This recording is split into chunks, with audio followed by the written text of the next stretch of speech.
Assalamualaikum warahmatullahi wabarakatuh. Pada kesempatan ini saya akan memaparkan mengenai aksi nyata mengapa kurikulum perlu berubah oleh Hairul Fauzi Rosidian, SPD MPD, SMA Negeri 1 Cilamaya. Adapun pembahasan yang akan saya paparkan di sini saya batasi menjadi 3 poin.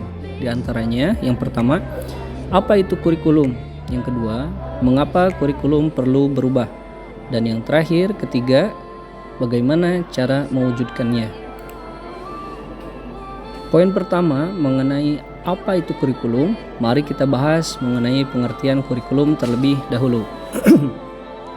Kurikulum adalah seperangkat rencana dan pengaturan mengenai tujuan, isi, dan bahan pelajaran serta cara yang digunakan sebagai pedoman penyelenggaraan kegiatan pembelajaran untuk mencapai tujuan pendidikan tertentu. Pengertian kurikulum di atas sesuai dengan Undang-Undang Nomor 20 Tahun 2003 tentang Sistem Pendidikan Nasional Pasal 1 Butir 19. Istilah kurikulum berasal dari bahasa Latin kurir yang artinya palri dan currere yang berarti tempat berpacu. Sehingga kurikulum diartikan sebagai trek dan lajur yang diikuti untuk mencapai tujuan. Adapun pembahasan yang kedua, mengapa kurikulum harus berubah? Berikut saya paparkan terlebih dahulu perkembangan kurikulum di Indonesia dari masa ke masa. Yang pertama, tahun 1947 merupakan rencana pelajaran dirinci dalam rencana pelajaran terurai.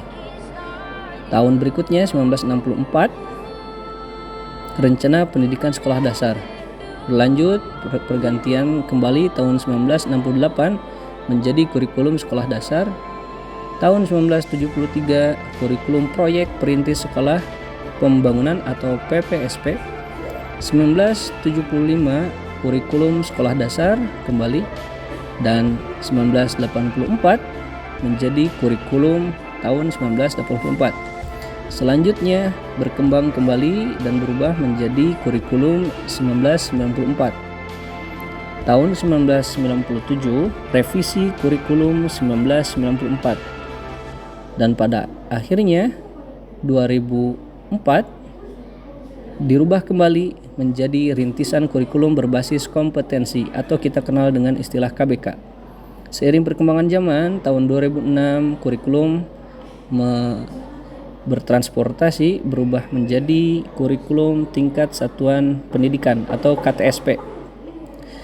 Dan di tahun 2013 kurikulum berganti nama pula menjadi kurikulum 2013 yang kita kenal dengan Kurtilas. Kurikulum 2013 adalah kurikulum nasional sejak tahun 2013 sampai 2014. Kurikulum 2013 merupakan kurikulum nasional yang telah dikembangkan bertahun-tahun dan telah memenuhi 2 dimensi kurikulum, yaitu rencana dan pengaturan mengenai tujuan, isi, dan bahan pelajaran serta cara yang digunakan untuk kegiatan pembelajaran.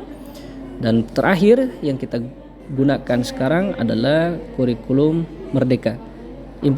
Implementasi kurikulum Merdeka secara terbatas dimulai pada tahun 2021 di sekolah penggerak yang berada di 111 kabupaten atau kota. Penjelasan mengapa kurikulum harus berubah. Kurikulum harus selalu berubah agar sesuai dengan perkembangan dan kebutuhan zaman. Mengingat masa sekarang ini ilmu pengetahuan dan teknologi informasi telah berkembang pesat. Kita bertugas menyiapkan peserta didik untuk menghadapi zaman yang baru, zaman yang sama sekali berbeda dengan zaman sebelumnya.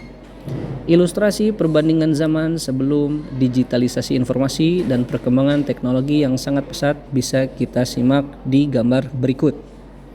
Gambar atas adalah gambar di mana sebelum terjadinya digitalisasi, dan gambar bawah adalah perkembangan era sekarang, yaitu era digitalisasi.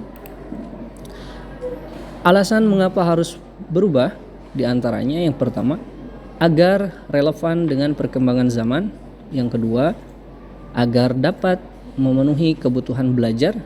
Dan yang terakhir, agar dapat menyiapkan generasi masa depan yang penuh dengan optimis dan kritis sehingga mampu menghadapi perubahan yang kita kenal dan kita harapkan sebagai generasi emas tahun 2045. Kurikulum Operasional Satuan Pendidikan atau KOSP harus bersifat dinamis. Artinya dapat diubah sesuai perubahan dan perkembangan budaya serta zaman. Selain mengikuti zaman yang sudah diadaptasi sesuai lingkungan geografis. Kurikulum bersifat dinamis dan terus dikembangkan atau diadaptasi sesuai konteks dan kebutuhan peserta didik untuk membangun kompetensi sesuai masa kini dan masa yang akan datang. Cara mewujudkannya, pembahasan yang ketiga adalah cara mewujudkannya diantaranya sebagai berikut. Seluruh komponen masyarakat, yaitu orang tua, masyarakat, dan sekolah harus menempatkan pendapat, pengalaman, hasil belajar, serta kepentingan peserta didik sebagai pengembang kurikulum, karena kurikulum dirancang untuk kebutuhan peserta didik. Demikian yang dapat saya sampaikan. Kurang dan lebihnya saya mengucapkan terima kasih atas segala perhatiannya. Mohon maaf apabila ada kesalahan dalam pengucapan, dan mohon kiranya Bapak atau Ibu guru sekalian dapat memberikan umpan balik tanggapan positif yang membangun demi perbaikan ke depan. Akhir kata, wabillahi taufiq wal hidayah. Assalamualaikum warahmatullahi wabarakatuh.